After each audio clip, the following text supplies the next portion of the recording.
নমস্কার বন্ধুরা, আমি মধুমিতা। আপনারা দেখছেন সবুজের সন্ধানে।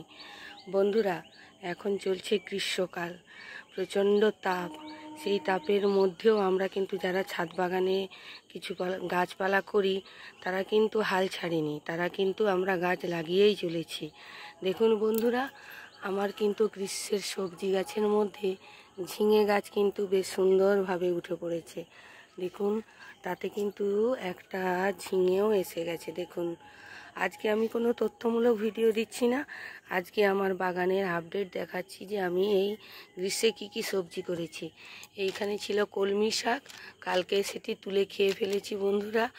আর এখানে সাদা শাক, এই লাল শাক, এইখানে রয়েছে বরবটি, আর এইখানে রয়েছে শশা। দেখুন বন্ধুরা, আমার ছাদ বাগানে গ্রীষ্মের শশা, প্রথম শশা, যা আমি আমার ভগবানের চরণে নিবেদন করে আমরা সেটা প্রসাদী হিসাবে গ্রহণ করব। আরও এইখানে একটি ধরেছে, দেখুন দেখা যাচ্ছে কিনা দেখি, ওই দেখুন আমার ছাদ বাগানে কিন্তু শশা গাছে শশাও ধরে গেছে। আরও অন্যান্য ফুল আসছে, শশার ফুল আসছে একটা একটা করে। দেখুন এইখানে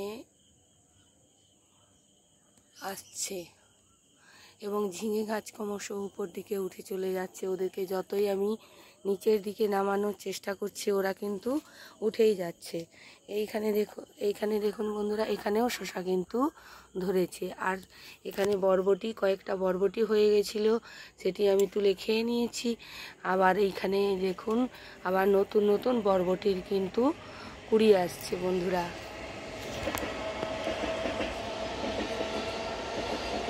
বন্ধুরা, এই অবস্থায় কিন্তু আপনারাও আপনাদের ছাদ বাগানে কিন্তু এইরকমভাবে কিন্তু গাছ করতে পারেন। একটু কষ্ট, যাদের জলের ব্যবস্থাপনা রয়েছে তারা অনায়াসেই করতে পারবেন, কিন্তু যাদের জলের ব্যবস্থাপনা নেই, ধরুন ট্যাঙ্ক নেই, তাদের ক্ষেত্রে একটু প্রবলেম হয়ে যায়। তবে এখন বেশিরভাগ বাড়িতেই জলের ব্যবস্থাপনা রয়েছে, তাই আপনারা কিন্তু অনায়াসেই ছাদে কিন্তু অল্প সংখ্যক কিন্তু এই সবজি গাছ কিন্তু করতে পারেন। দেখুন আমার এইখানটায় এত সুন্দর ঝিঙে গাছ। আরেকটি পোর্শন আপনাদের কাছে তুলে ধরছি, চলুন দেখে নিই। দেখুন বন্ধুরা, এইখানে আমি কুঁদরি দিয়েছি। আমার এইখানটায় একটু শেডের মতো আছে, এই চিলেকোঠার একটু ছাদ বাড়ানো আছে, সেই জায়গাটায় আমি কুঁদরি গাছ রেখেছি। দেখুন গাছের গ্রোথ দেখুন বন্ধুরা, শুধু গোবর সারে আমি এই গাছটি করেছি, এবং এখানে নেট দিয়ে দিয়েছি যাতে এর মধ্যে এরা হয়।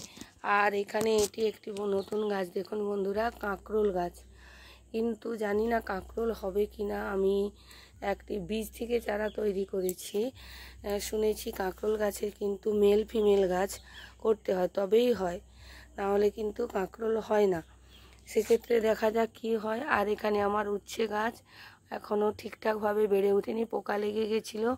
আমি পোকাকে দমন করার জন্য কিছুই সেরকম দিইনি, হাত দিয়ে ওদেরকে ধরে ধরে মেরে দিয়েছি বন্ধুরা। আর আমার এই শীতকালীন ফুল দেখুন এখনও কিন্তু রয়েছে, পিটুনিয়া কিন্তু এখনও রয়েছে। আর ল্যান্টেনা, এখানে ল্যান্টেনা ফুটছে। এইভাবে কিন্তু আমার গরমের ছাদ বাগানে এখনও কিন্তু ফুলের শোভা কিন্তু আমি নিতে পারছি। তাই বন্ধুরা, আপনারাও কিন্তু ছাদ বাগানে এইরকম অল্প স্বল্প গাছ দিয়ে শুরু করুন, এবং দেখবেন তখন ছাদে আসার ইচ্ছেটাও আপনার বেড়ে যাবে, প্রকৃতির সঙ্গেও আপনারা থাকতে পারবেন। ভোরের এই কলকাকলি আর এই উঠন্ত সূর্য, দেখুন বন্ধুরা সূর্যদেব উঁকি দিচ্ছে, এই সব মিলে কিন্তু এই একটা সকালের অসাধারণ পরিবেশ, যা আপনার শরীর মন দুইকে জুড়িয়ে দেবে।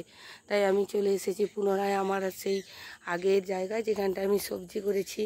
এইখানটা থেকে আমার মন যেতেই চায় না, বেশ ভালো লাগে। এই ঝিঙে গাছ, শশা গাছ, এদের দেখতে আমার খুব ভালো লাগে, কারণ এদেরকে এই গরমেও যে এত সবুজ তরতাজা করে রাখতে পেরেছি, সেটাই আমার মানে নিজেকে নিজের একটা অল্প স্বল্প ক্রেডিট দেওয়া আর কি।